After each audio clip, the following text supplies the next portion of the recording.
Lyons. Mary Lyons. I'm the Regional Innovation Center leader for the Central Region.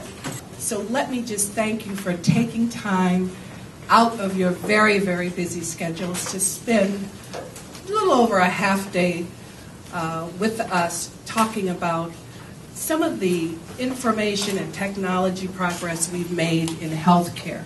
Our hope is that you take away from this day some new ideas, some innovative thoughts, some things that maybe you haven't had a chance to think about. Our panelists are going to talk about transformation, what's happening both politically, what's happening on a global basis, how we as a community around healthcare can help change what we're doing to enhance delivery and patient outcomes for both in the United States citizens and those of us that work for global companies like IBM around the world.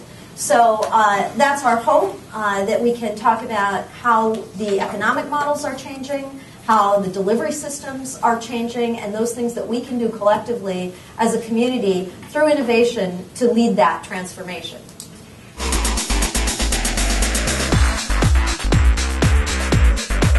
I don't just deal with the governments, but part of the work that I do with IBM is to try and position some of the IBM teams to win business with governments in the healthcare space.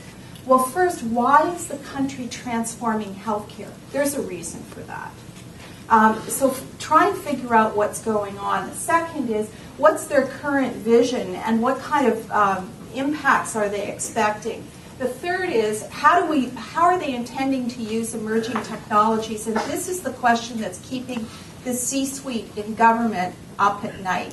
They're now starting to have nightmares about emerging technologies, and I'm going to talk about that in a minute. And where do governments draw the boundaries between these national information utilities and what they want to do locally? So the reality of healthcare transformations, it's messy, it's ugly, it's not easy. I think we can be intelligent. I think we can be interconnected. I think we've got a lot to learn from each other. Every single country can bring us something, and in the United States, you can bring the world a lot of experience and expertise as well. And we've got a lot to learn from each other. I look forward to the interaction today. Thank you very much. We are a global society focused on the transformation of healthcare through information technology, conducting programs in the U.S., Europe, Middle East, and Asia. We're dealing with three primary issues of cost, quality, and access. The challenges with the current system, as I say, the broad themes are cost, quality, and access, but getting a little more specifically, we're looking at, again, the rising costs, and certainly the cost curve of the American healthcare system is one that must change. So, in the end, and looking out into the future around policy implications, it really is about the information and not the technology. Providers are building huge repositories of data, and so the future question is going to be, what do we do with that? How will we use clinical analytics and business intelligence to drive behaviors of our clinicians in the delivery of care?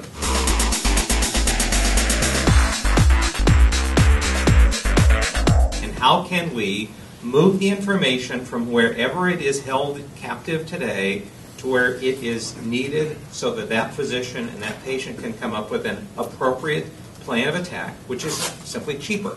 How do we pay differently for things? I think those are the things that the technology is an enabler for, but really it's the change management, it is the implementation of the changes in policies that are really going to bring that to the forefront. One of Grace Hopper's approach was go ahead and do the right thing and beg forgiveness later. As an IT operations guy, I can't tell you how many times I do that on every single day. Just go out, solve the problem, do the right thing, and you'll be known to be the one that does the right thing to solve the problem. And then you try to figure out the technology mode as well. But AHRQ is very focused on these studies that look at the effectiveness of specific procedures and interventions. And what I think you'll see in terms of a big impact on reimbursement and reimbursement strategies is the expansion of the will not pay list because of the work that's coming out of AHRQ. It's a huge, huge challenge.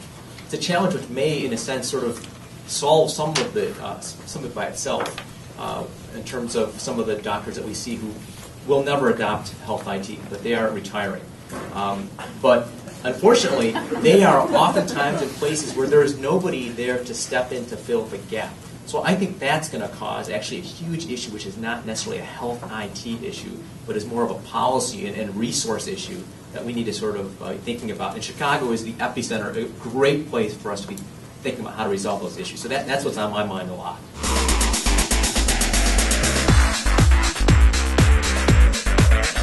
In some ways, the challenge in healthcare is easier than it is for Jeopardy because the base of information is healthcare, whereas in playing Jeopardy, the basis of information is all the knowledge in the world.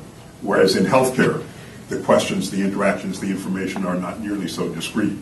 If you have an interaction with a clinician and a patient, a lot of the information is at best extraneous, if not absolutely misleading or incorrect. So the challenge in interpretation of a meeting is for Watson to work through all that. One possibility, one thing we're developing for Watson, which is medical diagnosis. We've chosen medical diagnosis for several reasons. One, it's the beginning of the healthcare process. Two, is roughly 25% of all healthcare errors are errors of diagnosis. So, but one of the questions that also we know from our experience with health information technology that when it is implemented and is not seen to be of value by the clinicians, it's intrusive rather than supportive, that physician just won't use it. There's a lot of wonderful technology that are out there that just didn't have a role in clinical medicine.